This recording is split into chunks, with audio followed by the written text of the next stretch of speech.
Number 2, reading aloud your daily text. 从密西西比到淡水。一位英文老师在密西西比河的泛舟之旅认识了几位台湾人，之后就决定要到台湾去。他到台湾之后去拜访他的台湾朋友，还参加了划龙舟比赛。他非常的喜欢这比赛，且决定回到台湾教英文和学中文。Hi everybody, welcome back to the second part of our class. It's reading time, not silent reading, reading aloud. So you can practice not only your reading, but also your pronunciation and your speaking skills. Now we have a new article on the advanced level. It's called From Mississippi to Tamsui. I'll read it aloud first, but then it will be your turn to read it aloud as well. Here we go. The Mississippi River in the United States, where I grew up, led me to Taiwan. Well, let me back up a bit. It wasn't actually the muddy Mississippi that geographically brought me to Taiwan.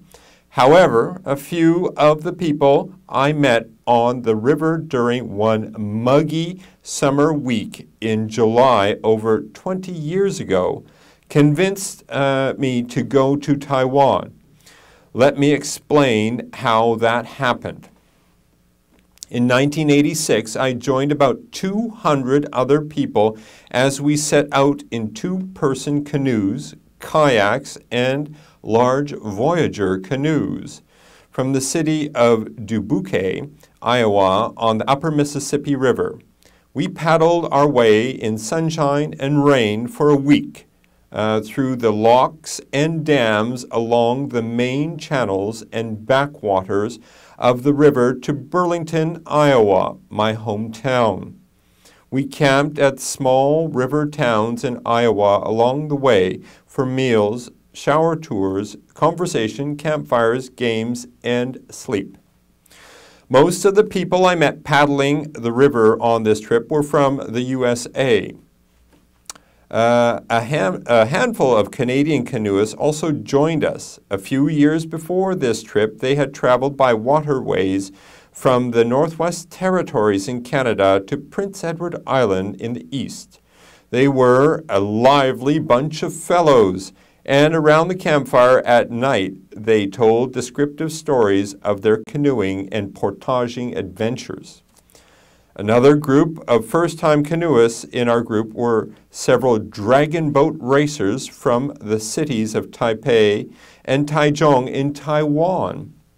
They had heard about this annual canoe trip down along the leg of the Mississippi River from some Americans who had organized the event. The previous year, these Americans had participated in the annual Dragon Boat Festival on the Tamsui River in Taipei. This was the first time I had met anyone from Taiwan. Although they could barely speak a few words of English, and I could not speak any Mandarin Chinese, nevertheless, we communicated about our love for paddling rivers, and through their interpreter, they shared their excitement and history about the Dragon Boat Festival. These men piqued my interest in the festival, so much that I decided to go with a team from the U.S. to participate in the Dragon Boat Festival in Taipei the following year. I had a wonderful time paddling with these new friends on the Mississippi River, and I had even more enjoyable time the next year when I visited them in Taiwan. While our Dragon Boat team didn't place high in the competition, I enjoyed meeting the people I met on the Mississippi River again and meeting new friends.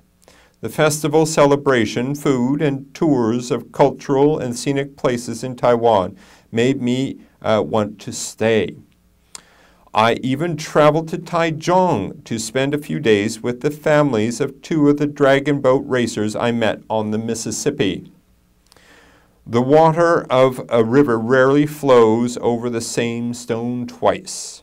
Therefore, when you have an opportunity in life, you must take it.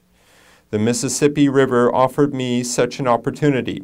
Not only did I meet new friends, participate in the Dragon Boat Festival in Taipei, but later I returned to study Mandarin Chinese and teach English in Taipei.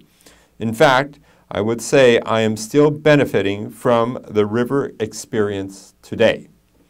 That's the end of our article. What a fantastic article. It's about a teacher, an English teacher, who came to Taiwan because he met some Taiwanese paddling on the Mississippi River in the United States. And he loved Taiwan so much that he came back to study Chinese and teach English. What a fantastic story. So if you have an opportunity, just like the author says, don't give it up.